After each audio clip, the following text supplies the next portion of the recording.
Kur mjekët hynë në dhomën e saj të fundit, gjetën diçka që nuk e kishin pritur kurrë. Jo lot, jo rankime, jo dorë të shtrirë nga frika. Gjetën një grua të ndenjur drejt, me sy të hapur, me gishtë të ngritur si shenjë paralajmëruese, ndaj çdo kujt që guxonte t'i afrohej.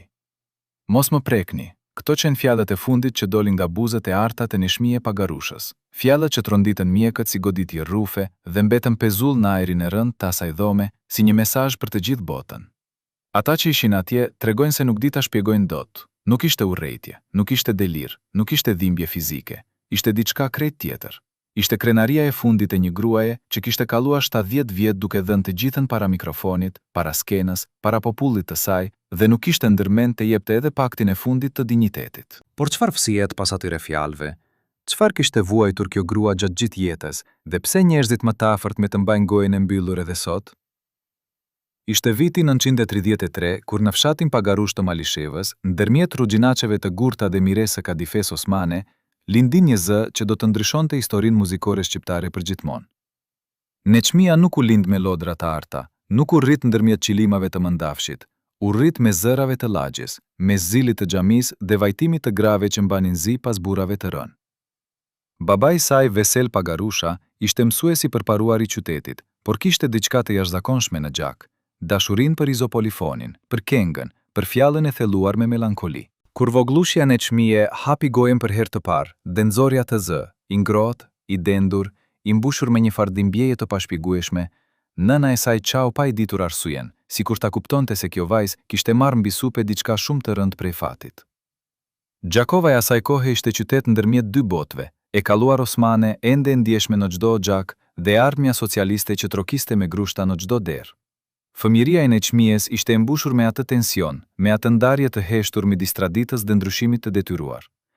Ajo mësoi të këndoj siç mëson shqiponja të fluturoj, jo nga libra, jo nga nota, por nga gjaku dhe nga ajri i mallit. Këngjet e para i morin nga gjyshja, nga gratë e lagjes, nga varrosit e burrave dhe dasmat e vajzave, dhe i çdo këngë i dha atë ngjyrë të errët, atë thellësi që do të bëhej shenjë dalluese e saj për gjithë jetën. Por edhe në ato vitet e hershme, fëmijëria kishte diçka që askush nuk donte ta shikonte drejt. Neshmija kishte nevojë të ishte e vetme. Kishte momente kur ndalet mes llojes, kthehej dhe shikonte horizonton me ato sy të mëdheje të errët dhe fëmijët e tjerë nuk e kuptonin pse. Kjo sëmundje e vetmisë, siç e cuante vet ajo shumë vite më vonë, nuk ishte dobësi. Ishte burimi i fuqisë së saj. Ishte ajo qeli e brendshme ku shkrihej çdo dhimbje dhe dilte si arti.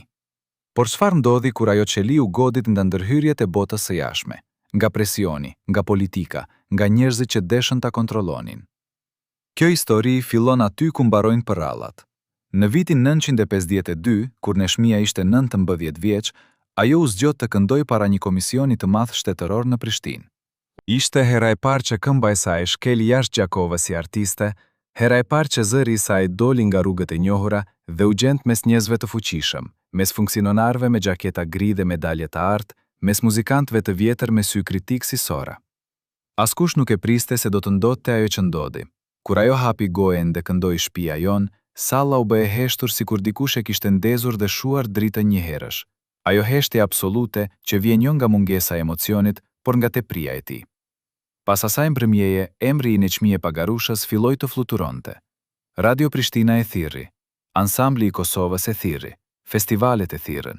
Ishte si një lum që kishte gjetur shtratin e vet, gjithçka fliste dhe lëvizte drejt madhështisë. Por rruga drejt skenës nuk ishte asnjëherë e pastër, asnjëherë e thjeshtë, asnjëherë vetëm me nota muzikore. Pas çdo thirrjeje, pas çdo ftese, kishte njerëz. Dhe njerëzit çdim janë gjëja më e komplikuar në botë, sidomos kur marrin erë talent dhe kuptojnë se mund të fitojnë prej tij. Ishte pikërisht aty, në ato korridore të para të institucioneve shtetërore, ku Neshmija takoi për herë të parë atë rreth njerëzish, funksionar, drejtor institucionesh, muzikant me lidhje partijake, që do të formonte rrethin e parë të ngushtë rreth saj. Sot, dekada pas asaj kohe, njerëzit që kanë punuar në ato institucione flasin me kujdes, me fjalë të matura siç elizat e mjaltit. Por disa prej tyre, të plakur tashmë, me barrën e ndërgjegjes mbi supe, kanë filluar të thonë diçka ndryshe. Tregojnë se ai rreth njerëzish, ata që prezantoheshin si mbështetësit e artit popullor, ata që gëzoheshin publikisht me çdo sukses të Neshmijes, kishin vendosur mes tyre, pa e ditur ajo, se si do të menaxhojë karriera e saj, se çfarë do të këndonte, se ku do të dilte, se çfarë nuk duhej të kurrë. Por cilet ishin ata njerëz me të vërtet? Dhe çfarë donin prej asaj vajze nga Gjakova? Emrat do t'i mësoni, por jo ende, sepse para se të flasim për ata, duhet të kuptoni se çfarë kishin ndërmend t'i marrin. Kishte diçka tronditse që zbuluan familjarët e saj pas vdekjes, dhe zbulimi erdhi jo nga arkivat, jo nga dokumentet zyrtare, por nga një çantë e vjetër lëkure e fshehur thellë nën shtrat që nuk e dinte as në përkëmbje sa e fundit. Brenda asaj çante gjende një trashëgjimje tëra, jo ari, jo tesare materiale, por diçka shumë më e çmuar dhe shumë më e frikshme, letra, fotografi dhe një blok shënimesh me shkrim dore i mbushur nga fillimi deri në fund me emra, data, shumë parash, marrëveshje, gjëra që Neshmia kishte mbajtur të fshehura për dekadat e fundit të jetës së saj. Kur ata filluan t'i lexonin, nuk mund ta ndallonin dorën nga dridhja. Kjo grua, kjo ikon kombëtare, kjo mbretëresha e këngës shqipe, kishte pasur një jetë paralele financiare dhe profesionale që askush nuk e dinte, dhe pasoja e kësaj jete paralele ishte krejtësisht e papritur. Pas gjithë asaj lavdje, pas gjithë atyre koncerteve dhe festivaleve dhe albumeve, ajo kishte lënë pas tuajse asgjë. Sipas burimeve të afërta me familjen, tuhet se kontot bankare ishin tuajse të zbrasta, pasuritë materiale shumë pak dhe disa marrëveshje të bëra vite më parë kishin lënë sipas atyre zërave punën artistike të saj, të gjitha të punë madhështore në duart e të tjerëve. Kjo është paradoksi i madh dhe i dimshëm i Neshmije Pagarushës. Gruaja që kishte pasuruar shpirtin e një populli të tërë, gruaja zërie të cilës kishte mbushur salla, radio dhe zemra brez pas brezi, mbeti e varfër në të vetmën monedhë që mund të masësh me dorë. Si ndodhi kjo? Si lejohet që kjo të ndodhë? Dhe kush janë ata që, ndërkohë që ajo këndonte dhe bota e duart trokiste, mblodhen frutat e pemës së saj? Njerëzit që njohin nga afër botën e muzikës shqipe të viteve 50 deri në 90, flasin për një sistem, jo ndonjë komplot teatral, por diçka shumë më banale dhe pikrisht për këtë shumë më mizore. Një sistem ku artistët ishin pronë e institucioneve, ku të drejtat e interpretimit ishin jo të artistit, por të shtetit, ku honoraret shkoptonin sipas hierarkisë partijake dhe jo sipas talentit. Neshmia si artiste e madhe dhe njëkohësisht si grua shqiptare e rritur nën kodin e besës dhe të ndjeshmërisë, nuk kishte kulturën ligjore për të luftuar këtë sistem. Nuk kishte avokat, nuk kishte kontratë individuale. Ajo kishte zërin e saj dhe besën e saj, dhe të dyja ja shfrytzuan deri në fund. Por canti i lëkurës nën shtrat nuk mbante vetëm shënime financiare. Mes atyre fletëve kishte edhe diçka tjetër, diçka që familjarët e kanë mbajtur larg syve të publikut deri sot. Diçka që, sipas fjalëve të njërit prej tyre, nëse do ta dija botë, shumë gjëra do të ndryshonin në mënyrën se si njerëzit e mbajnë mend Neshmien. Çfarë ishte ajo gjë e fshehur në fund të çantës, dhe pse duhet mbajtur ende larg syve të publikut? Apo ndoshta dikush ka interes që mos të dalë kurrë? Vitet 50 dhe 60 ishin vitet e artë të Neshmijes, dhe kjo nuk është thjesht një shprehje retorike, por një e vërtet fizike, e prekshme, e dukshme. Kur ajo hynte në skenë, ndryshonte diçka në dhomë, jo metaforikisht, por realisht. Njerëzit e ndjenin, e tregojnë klientët e vjetër të Radio Prishtinës, muzikantët bashkohor, drejtorët e festivaleve. Kishte një ngarkesë elektrike në trupin e saj të vogël, të hedhur, ata sytë e errët, ai qafi drejt si kolon gjuhe, ato duar që lëviznin gjatë këngës jo si performancë, por si lutje sinqert. Dhe mbi të gjitha zëri, ai mjeti pa shoh, ai kontralto me ngjyrë bakri dhe errësire që gjente rrugë direkte drejt zemrës, jo në përvesh, por në përgjak. Ishte pikërisht gjatë atyre viteve kur rreth saj u formua ajo që do ta quanim sot rrethi i ngushtë, grupi i njerëzve që vendosnin se kush do ta aproçonte Neshmien, kush kishte akses tek ajo, cilat ftesa do të pranoheshin, cilat do të refuzoheshin. Zyrtarisht, ky rreth prezantohej si mbështetja institucionale e një artiste të madhe kombëtare. Jo zyrtarisht, sipas burimeve që kanë punuar aty, ishte diçka gjysmë menaxheriale, gjysmë politike dhe potencialisht gjysmë kontrolluese. Një grup i vogël njerëzish, jo më shumë se 6-7 veta, që kishin bërë vetes garantor të karrierës dhe imazhit të Neshmijes, dhe në këmbim merrnin diçka. Çfarë merrnin saktësisht? Para, influencë, reputacion, kontroll, është pikërisht ajo që burimi ynë i fundit pas dekadash shtjeje vendosi ta tregoj. Ky burim, një ish punonjës i institucioneve kulturore jugoslave të Kosovës, i cili kërkon të mbetet anonim dhe me arsye të mira, sepse disa nga njerëzit e atij zheti janë ende gjallë, Tot se kishte momente kur Neshmia vet nuk dinte sa fitonte nga punët e saj. Tot se kishte sistem ku honoraret kalonin në përduar të shumta para se të arrinin tek ajo, dhe sa herë kalonin në përduar, diçka mbetej pas. Tot se kjo nuk ishte sekret brenda sistemit, ishte thjesht si funksiononte puna. Por kur Neshmia filloi të bëjë pyetje, ku sipas atij burimi ajo shkoi me shkrim tek drejtoria dhe kërkoi llogaritje, ndodhi diçka e papritur. Jo ndëshkim i hapur, jo konflikt publik, diçka më e heshtur dhe shumë më efektive. Sipas burimit ton, gradualisht ftesa filluan të bëhen më pak të shpeshta.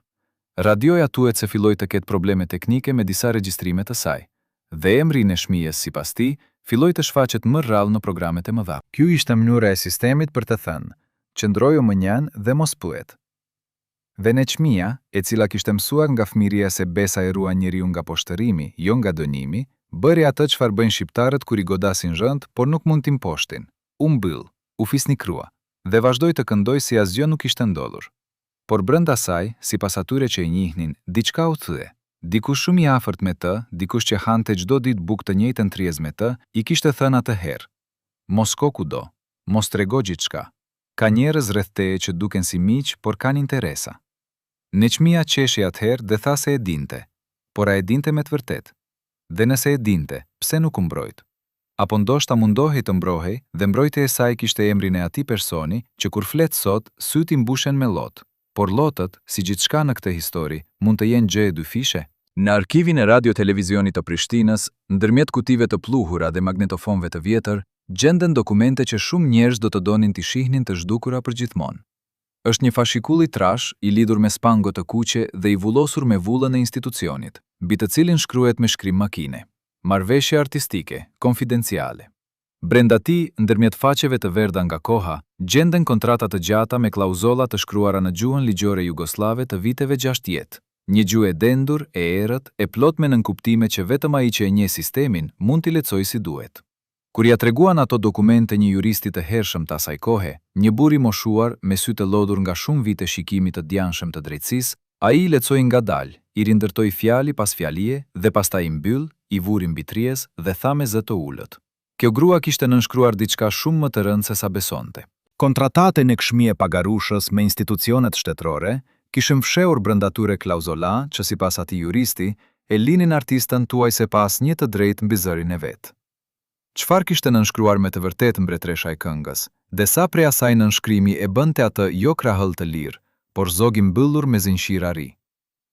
Sistemi i atyre kontratave funksiononte në mënyrë shumë të thjeshtë, pikërisht sepse thjeshtësia e tij e bënte të padukshme.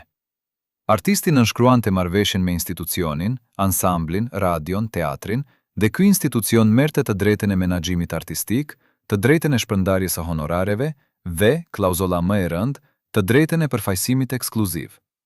Kjo e fundit do të thoshte në gjuhë të thjeshtë njerëzore, pa lejen e institucionit, artisti nuk mund të nënshkruante asgjë tjetër me askënd tjetër. Nuk mund të merrte ftesa private, nuk mund të këndonte jashtë vendit pa aprovim institucional. Nuk mund, sipas disa burimeve, as të refuzonte kërkesat e institucionit pa pasoja ligjore. Neshmia kishte nënshkruar të tilla marrëveshje her pas here ndër vite, dhe çdo herë i nënshkruante, sepse dikush i shtronte letrat para saj dhe i thoshte: kjo është forma standarde. Gjithë artistët nënshkruajnë kështu. Nëse nuk nënshkruan, nuk mund të caktojmë koncertin e ardhshëm. Dhe ajo, gruaja me besat e Gjakovës, gruaja që e kuptonte kontratën social njerëzore shumë më thellë se sa çdo dokument ligjor, nënshkruante. Besonte se marrëveshja mes njerëzve ishte më e fortë se ndonjë letër me vule. Dhe pikërisht kjo besë e thellë ndaj fjalës njerëzore ishte arma me të cilën e goditën. Sipas burimeve tona, kishin vite kur Neshmia këndonte 60 koncerte në vit. Në fabrika, në shkolla, në dasma shtetërore, në ngjarje partijake. Dhe nga të gjitha ato koncerte, ajo merr honorar të rregulluar nga sistemi, ndërkohë që institucioni merrte një shumë tjetër, shumë herë më të lartë si tarifë organizative. Kjo nuk ishte vjedhje e hapur, ishte sistem.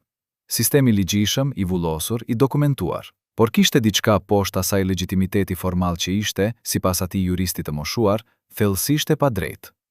Gruaja e cila mbante të gjithë peshën mbi kuriz, me zërin, me shëndetin, me energjinë e saj, merrte fraksionin më të vogël të asaj që krijonte. Ndërkohë ata që menaxhonin letrat e saj jetuan rehat. Ju a bëj pyetjen: a kishte dikush dikur forca t'i thot asaj e vërteta e plot? Dhe nëse po, pse ajo vijoi të heshte? Ishte vera e vitit 974, kur mjekët e Prishtinës u gjetën para një situate që nuk e dinin si ta trajtoni, jo si çështje mjekësore, por si çështje nderimi dhe frikë njëkohësisht. Neshmia kishte ardhur tek ata jo me ankesa, jo me simptoma të shprehura qartë, por sepse drejtoria e institucionit kulturor kishte kërkuar një kontroll të detyruar para turnesë së planifikuar jashtë vendit. Mjekët bën ekzaminimet e duhura, ve gjetën diçka që nuk priste as institucioni dhe me siguri jo Neshmia vetë. Ajo kishte probleme serioze me kordën vokale, inflamacion kronik sipas burimeve, i cili nëse vijohej me ngarkesë të lartë, rrezikonte të bëhej jo thjesht kronike, por e paktyeshme. Mjekët rekomanduan pushim të plot, jo për një javë apo 2, por për të paktën 6 muaj. 6 muaj heshtjeje, 6 muaj pas skenë, 6 muaj ku zëri i artë duhet të shërohet. Raporti mjekësor u dërgua tek drejtoria. Dhe drejtoria e institucionit mori atë raport, dhe sipas dëshmishës atij mjeku, bëri diçka që ai nuk e kishte parashikuar kurrë. E arkivoi, sikur të mos ekzistonte. Jo e refuzoi, jo e kundërshtoi. Thjesht e arkivoi, sikur nuk ekzistonte, dhe turneu jashtë vendit u konfirmua sipas planit. Neshmia nuk u informua kurrë zyrtarisht për rekomandimin mjekësor, të paktën kështu pretendojnë burimet tona, të cilat nuk mund t'i verifikojnë plotësisht. Ajo i ndjente simptomat e saj, por dokumentin zyrtar mjekësor sipas këtij rrëfimi nuk e pa kurrë me sytë e saj. Kur njeri prej mjekëve të atij ekzaminimi, i vjetër tani, i lodhur, me zemër të rënduar nga kujtesa, foli me ne, tha me zë të dridhur: "Ne shkruam të vërtetën." Ata e hodhen atë të vërtetën në tavolinë, dhe ajo vazhdoi të këndonte mbi plag. Ajo turneu jashtë vendit nisi sikur asgjë nuk ishte ndodhur. Neshmia hipi në skenë nat pas nate, qytet pas qyteti, me ato buzëqeshje karakteristike, me atë qafë të drejtë, me ato sy që digjeshin si lamba elektrike. Askush nuk dinte. Publiku aplaudionte, zyrtarët festonin, por njerëzit e ansambleve, kolegët e afërt, ata që shëndronin pas skenës dhe dëgjononin me vesh të edukuar, ata e vunre. Diçka kishte ndryshuar. Zëri ishte ende i mahnitshëm, ende ai zë unik, por kishte momente, sekonda të shkurtra pothuajse të padukshme, kur ai dridhej pak, kur timbri devionte paksa, si letër e djersitur nga lagështia. Ata kolege heshtin atëherë, heshtin edhe sot, sepse heshti është mënyra e vetme me të cilën njerëzit fisnik mbrojnë kujtimin e dikujt kur nuk dinë si ta mbrojnë me fjalë. Por pyetja mbetet e hapur dhe e dhimbshme si plag pa fash. Kush kishte të drejtën e atij vendimi? Kush kishte të drejtën t'i merrte asaj zgjidhjen e të kursente vetveten? Dhe çfarë do të kishte ndodhur nëse ato 6 muaj pushim do të ishin vënë? A do të kishte kënduar ajo edhe 10 vjet më shumë? Vitet kaluan, dhe problemi me shëndetin e zërit të saj mbeti një sekret i mbrojtur me shumë shtresa. Neshmia vet nuk fliste për të, as me gazetarët, as me miqt, as me familjen.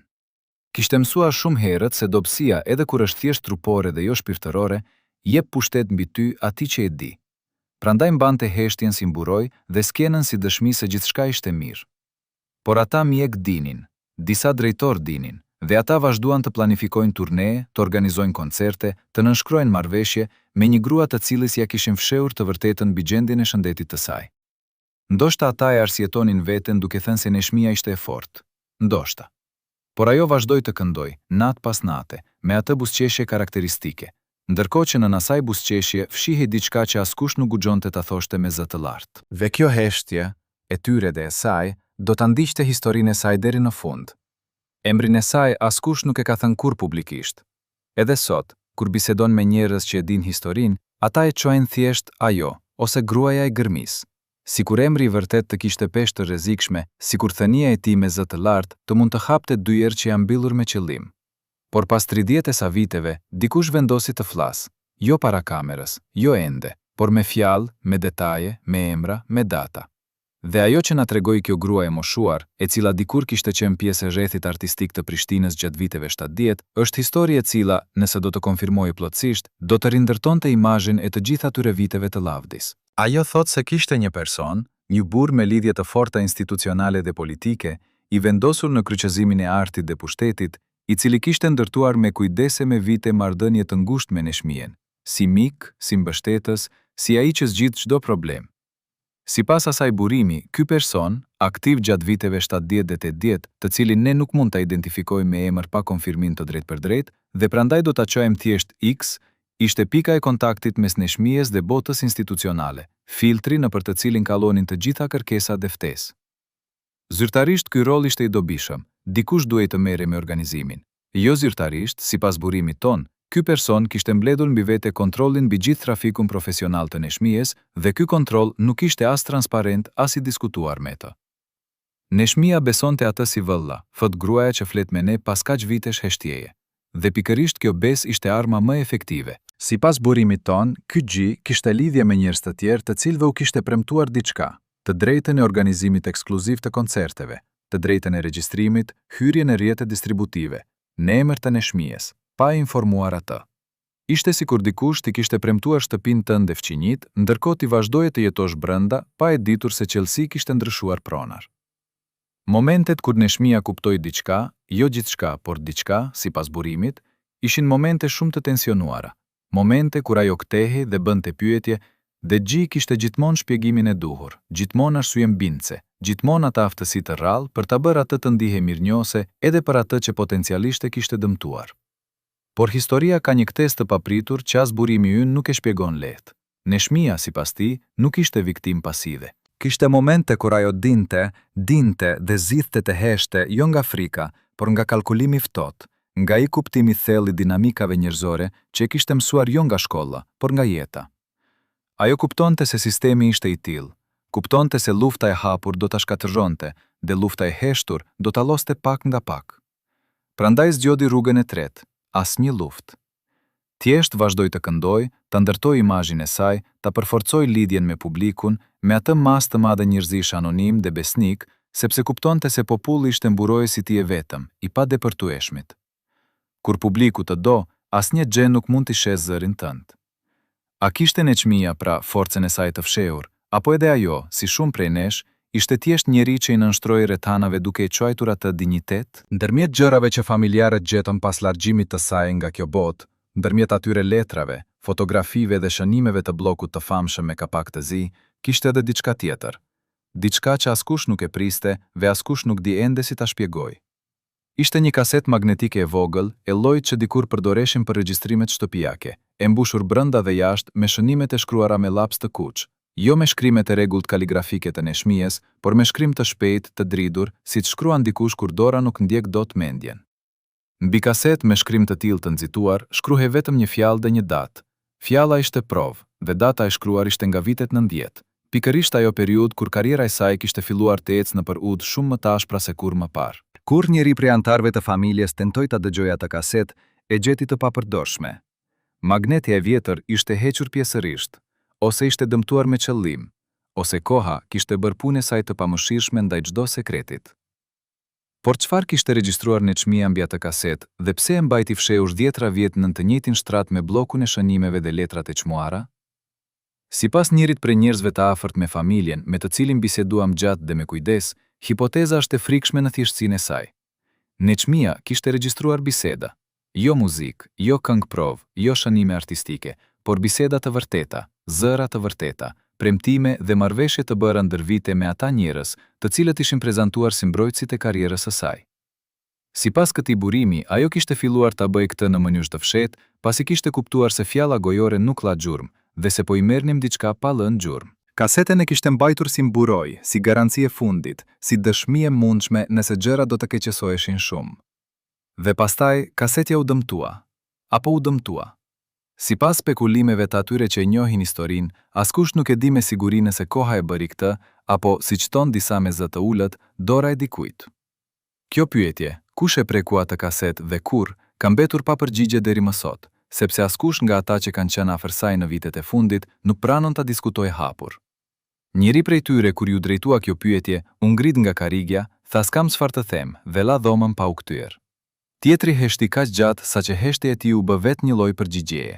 Ndoshta kjo heshtje, kjo refuzim sistemik i diskutimit, është dëshmia më e fortë se kasetja e Neshmijes nuk ishte thjesht memorie sentimentale, por diçka me peshë reale, me emra real, me sekrete reale, që disa njerëz preferojnë t'i shohin të harruara për gjithnjë. Çfarë mendoni ju?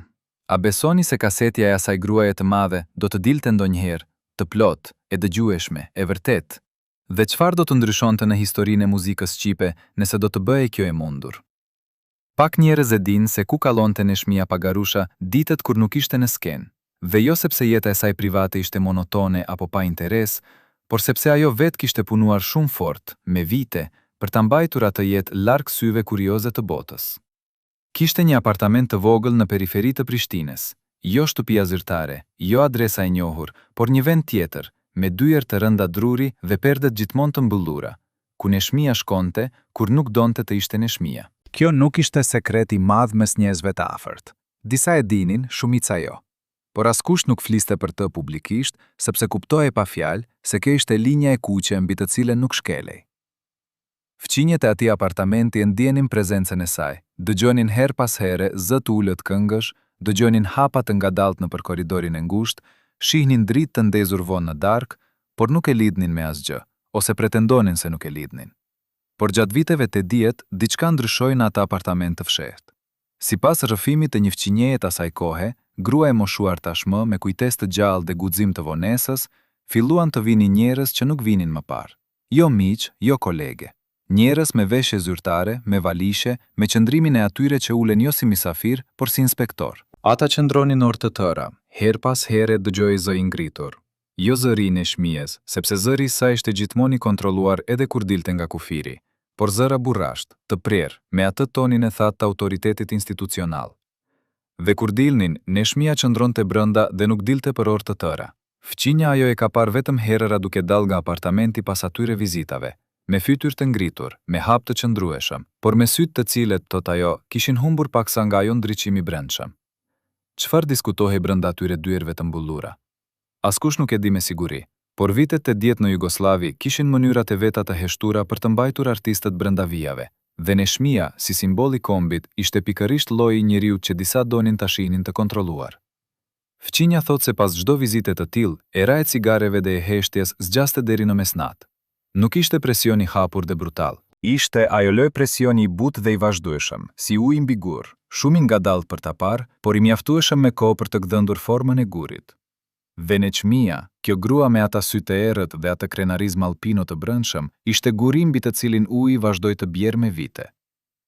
A mund të imagjinoni çfarë ndjente kjo grua kur mbyllte atë derë pas vetes dhe gjendej vetën pas secilit prej atyre vizitave, kur duhej të zgjidhte çdo herë mes artit të saj dhe linjave të padukshme të kufive që të tjerët kishin vizatuar rreth jetës së saj. Kishte një grua që punoi me Neshmien gjatë viteve 60-70, jo si kolege artistike, jo si drejtore, por si ajo lloj njeriu që ka fatin dhe fatkeqësinë e një koshme dhe jetoi shumë afër madhështisë. Gërmuesja e saj robishteve, pastruese shtëpie dhe sipas fjalëve të veta, gruaja e vetme të cilës Neshmia nuk ia mbante distancën e madhe kur nuk kishte futsi. Kjo grua, ta çajm Fatimen, sepse kjo është emri me të cilin ka pranuar të identifikohet, e takuam disa muaj pas varrimit në shtëpinë e saj të vogël me kafe e heshtit të gjatë para çdo fjalie. Jetoi 60 vjet me sekrete të cilat i kishte mbajtur me atë besnikëri absolute që vjen jo nga kontratë, por nga dashuria e thellë dhe respekti sinqert. Kur vendosi të flas, dhe vendosi vetëm kur u bindë se Neshmia do ta kishte dashur të dijet e vërteta, gjërat që ta i ndryshuan plotësisht interpretimin tim të gjithë asaj që kisha dëgjuar deri atëherë. Fatimja thot se ka parë Neshmien duke qajtur vetëm një herë në të gjithë ato vjet, vetëm një herë, dhe kjo një herë ja kishte gdendur kujtesën si me tik. Ishte pas njërit prej atyre takimeve të gjata në apartamentin e fshet, ishte mbrëmje vonë dhe Neshmia kishte hyrë në domën ku pastruesen e gjeti duke punuar, kishte ullur vetëm mbi karrige dhe kishte mbajtur kokën e ullur për shumë kohë pa të asgjë. Fatimja u largua diskrete si gjithmonë, por para se të dilte e dëgjoi. Jo vajtime, jo rënkime dramatike, thjesht frym të rënd të vonë, si e dikujt që ka mbajtur shumë gjatë diçka tepër të rënd. Pastaj dëgjoj fjalën e vetme që Neshmia e tha me zë të ulët, pothuajse me vete. Mjaft. Një fjalë, dhe pastaj heshtje. Fatimja thot se nuk pyeti kur çfarë nënkuptonte ajo fjalë, sepse kuptoi. Kuptoi me atë lloj kuptimi intuitiv që vjen nga afërsia e vërtet, se ajo mjaft nuk ishte dorëzim, nuk ishte lodhje, ishte vendim. Ishte ajo linje brendshme mbi të cilën Neshmia kishte vendosur këmbën dhe thoshte: deri këtu dhe jo më tej. Dhe sipas Fatimes, pas atë natë, diçka ndryshoi vërtet te Neshmia, jo në interpretim, jo në zë, jo në skenë, por në mënyrën se si trajtonte njerëzit rreth saj. Disa miq të vjetër filluan t'i gjeni dyert e mbullura. Disa prej atyre njerëzve me valishe zyrtare nuk u ftuan më. Edhe X, ai njeri i cilin e kemi përshkruar si figura me kontroll mbi trafikun profesional, sipas perceptimit të Fatims, ashtu si e kuptonte ajo me sytë e një gruaje të thjeshtë, humbi hyrjen graduale, hap pas hapi, si dikush të cilit i ndreqin bravën pak nga pak, pa i thënë asgjë. Fatimja thoteve diçka tjetër, diçka që i ngre thinjat mbi kuric kujtdo që dëgjon.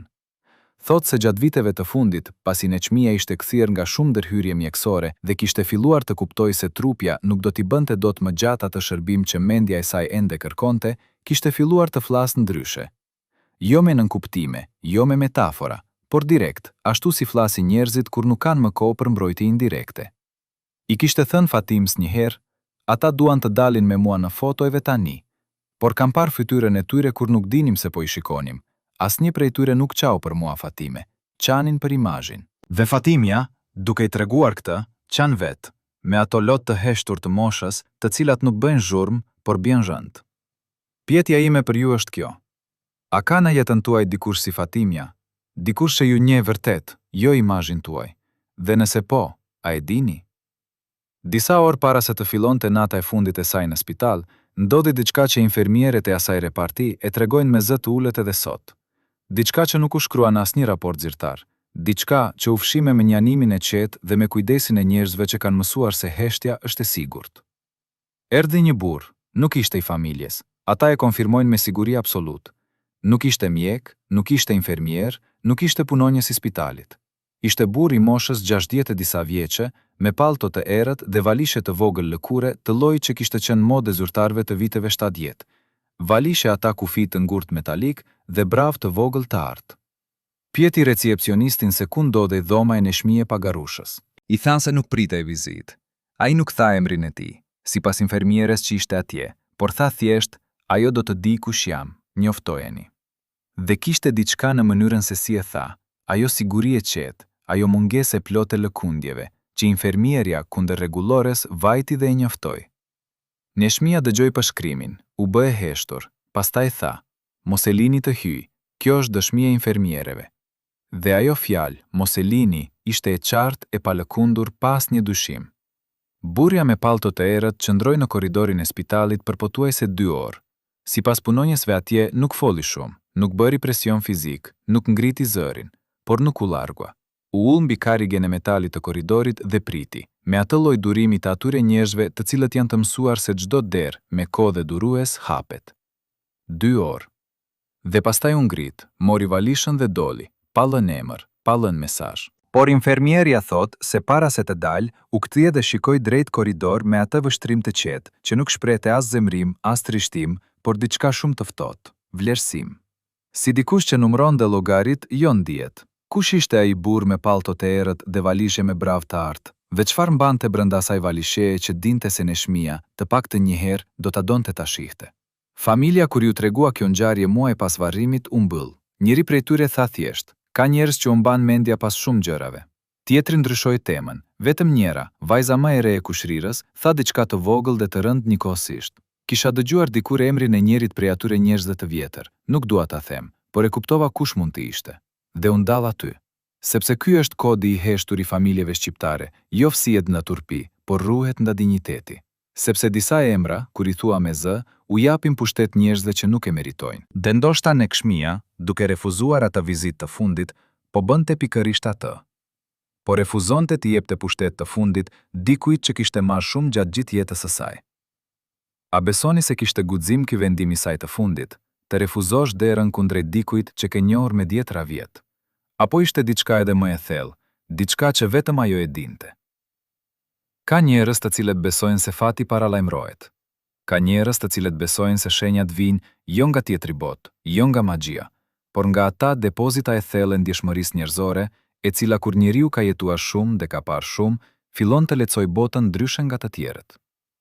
Neçmia Pagarusha ishte grua e tillë, dhe ata që e njihnin nga afër e konfirmojnë pa hezitim. Jo njeriu supersticioz i folklorit, jo ajo grua e trimbur nga shenjat dhe me fjalë magjike në përkrah, por njeriu që kishte zhvilluar pas dekadash të vuajtjes dhe lavdis dhe tradhtisë dhe dashurisë, atë sens të jashtëzakonshëm të njohurit të njerëzve dhe momenteve para se gjërat të ndodhnin. Dikur kishte thënë para disa njerëzve të afërt, unë e di kur diçka po mbaron, nuk ka nevojë për askënd të ma thot. Dhe e kishte thënë me atë ton të ftohtë, të qetë, të qeshur paksa nga brenda, si dikush që ka bërë paqe me vetdijen e vet. Por kishte edhe diçka tjetër. Dikujt shumë të afërt gjatë muajve të fundit i kishte treguar një gjë që ky person e mban të fshehtë, dhe që na e ka treguar vetëm me kushtin e anonimitetit të plotë. I kishte treguar se kishte bërë disa ditë para shtrimit të fundit spitalor, diçka që nuk e kishte bërë kurrë ndër vite. Kishte shkuar te një grua e vjetër, të cilën e njihte prej kohësh, grua e njohur ndër njerëzit e Prishtinës si ajo që di të shikoj. Nuk ishte udhëtim solemn, nuk ishte ritualin dramatik. Kishte shkuar si shkon dikush tek miku i vjetër, me kafe dhe bisedë. Por ajo grua e vjetër, sipas atij burimi, kishte ndërgjegjen t'i thot diçka dhe kishte guximin ta thot drejt për drejti, siç shprehen vetëm njerëzit shumë të vjetër dhe shumë të lodhur në shtirja. I kishte thënë sipas burimit ton, "Neshmije, ti ke lënë gjërat ku duhet, mos u kthe pas." Ajo kishte dëgjuar, pastaj kishte pirë kafen e vet ngadalë deri në fund. Pastaj kishte ngritur veten me atë elegancë karakteristike të hap të saj, ajo elegancë që nuk ishte mësuar, por ishte lindur, dhe para se të dilte kishte thënë, "E dia", 2 fjalë, dhe kishte dalë pa u kthyer. Sipas burimit ton, kur u kthye tek ai person i afërt, nuk tregoi asgjë nga ajo bisedë, vetëm i tha, "Ke amanetin e shtëpisë? Sigurohu." Një urdhër i qetë, praktik, i ftohtë, si i dikujt që tashmë ka kryqëzuar kontrollimin e fundit në një listë të gjatë. 5 ditë më vonë ishte shtruar në spital. Dhe 2 javë pas kësaj, ajo kishte lënë këtë botë. Jo me lot, jo me rënkim, jo me dorë të shtrirë, me atë mos më prekni të famshëm dhe me ndërgjegjëmërinë e saj deri në çastin e fundit. A ka kuptim kjo juve? A besoni se ka njerëz që e din kur u ka ardhur koha dhe a e bën kjo dijen e tyre dëshmi e forcës apo e trishtimit? Tani ka ardhur koha të thuhet ajo çfarë shumë njerëz e kanë dëgjuar si zhurmë pa qartë dhe askush nuk e ka mbledhur bashkë në një tablo të vetme. Tani ka ardhur koha të flasim për sistemin e vërtet, i cili me durim dhe me metodë punoi vite me radhë për ta mbajtur neshmije e pagarueshëm brenda kufive të caktuar, jo thjesht nga sistemi socialiste i përgjithshëm, por nga njerëz specifik me interesa specifike dhe me emra specifik. Kishte një moment, sipas burimeve tona të shumëfishta dhe të pavarura nga njëra tjetra, kur emri i neshmijes u shfaq në diskutimet e brendshme të strukturave kulturore jugoslave të Kosovës si rast i ndjeshëm. Jo sepse kishte bërë ndonjë gjë politikisht problematike, jo sepse kishte folur kundër sistemit, por sepse kishte filluar të bëj pyetje. Pyetje financiare, pyetje administrative, pyetje mbi të drejtat e regjistrimit. Dhe ky lloj pyetjeje brenda atij sistemi ishte konsideruar jo si kurreshti legjitime, por si prirje destabilizuese. Sipas ish punonjësit institucional, të cilin e kemi cituar edhe më parë, pati një mbledhje, jo mbledhje me proces verbal, jo formale, por mbledhje e atyre 6 a 7 njerëzve të rretit të ngushtë rreth vitit 1984, të cilat u mbajtën jo brenda ndërtesave institucionale, por jashtë tyre, në ambient privat. Në atë mbledhje, sipas burimit, u diskutua situata me neshmijen, dhe fjalla situat kishte ato në kuptime e duhura, si të menaxhohet prirja e saj drejt autonomisë artistike, si të sigurohej që pyetjet e saj mbi financat mos të shkojnë shumë larg, dhe si të mbrohej stabiliteti i marrëveshjeve ekzistuese. Vendimi i atij diskutimi, sipas burimit, nuk ishte dhunë, nuk ishte dënim i hapur. Ishte diçka shumë më efektive dhe shumë më e heshtur. Izolim gradual i burimeve. Ftesë më pak. Regjistrimit institucion me vonesë. Mundësi turnesh jashtë vendit me vonesë administrative. Asgjë e provueshme, asgjë për t'u ankuar. Thjesht gjërat janë pak të komplikuara tani. Dhe kush e drejtoi atë mbledhje? Kush e mbante kontaktin kryesor mes atij rreti dhe drejtuesve institucionale? Sipas burimit ton, ishte pikërisht X, ai person të cilin e kemi përshkruar si miku besnik i neshmijes, ai që kishte qenë për vite filtri mes saj dhe botës institucionale. Burimi ynë thot se X kishte shfrytëzuar besën e neshmijes, atë besim absolut me të cilin ajo e kishte trajtuar për të ndërtuar një pozitë të dyfisht. Para neshmijes paraqitej si mbrojtësi i saj, para institucionit paraqitej si ai që e mbante atë të qetë dhe brenda vijave. Ishte pozitë perfekte, me 2 anë dhe pa rrezik në asnjëra. Dhe sipas burimit ton, kjo vazhdoi jo vite, por dekada. Sa të gjatë nderën besa dikë që ka tradhtuar qysh në fillim, dhe sa vonë kuptoi neshmija se mbrojtësi i saj ishte edhe tembrari i burgit të saj.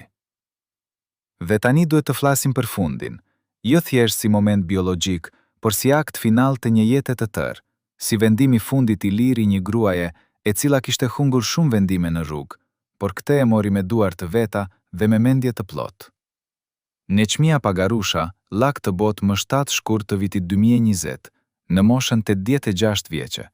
Vella pasaj një heshtje të tillë publike, sa që gjithë Kosova u ndall për një moment, jo nga surpriza, sepse pleqëria kishte bërë gjendjen e saj të njohur, por nga ajo ndjesë e papërcaktuar që vjen kur humb diçka që e kishe menduar ta mshuar. Radio e ndërpreu emisionin normal. Televizionet ndryshuan programin. Njerëzit e moshuar u ndezën telefonin dhe thirrin fëmijët e tyre. Disa tregojnë burime që janë jo me mzatimin e atij momenti, por me atë dhimbje të vonuar të çdo gjëje të bukur që nuk e ke vlerësuar derisa nuk e humb. Por largjimi i saj nuk ishte paqësor në kuptimin e fjalës siç e imagjinon publiku. Nuk ishte ajo sken kino e qetë me muzikë të butë, me fëmijë të mbledhur rreth. Ishte ato fjalë, mos më prekni. Ata që ishin pranë saj, disa prej tyre me sfond mjekësor, janë dëshmitar të drejtë për drejtë dhe e tregojnë njëkohësisht me ato ndryshime të vogla që vijnë nga perspektiva personale, por me thelbin e njëjtë. Ajo ishte e ndërgjegjshme, ajo diti, ajo vendosi. Nuk la dorën të kapej nga ata që donin ta ndihmonin. Nuk la sytë të mbylleshin para kohe. Ishte aty, e pranishme, e ndërgjegjshme deri në fund. Dhe ky deri në fund i saj ishte krejt ndryshe nga finali i njerëzve të zakonshëm.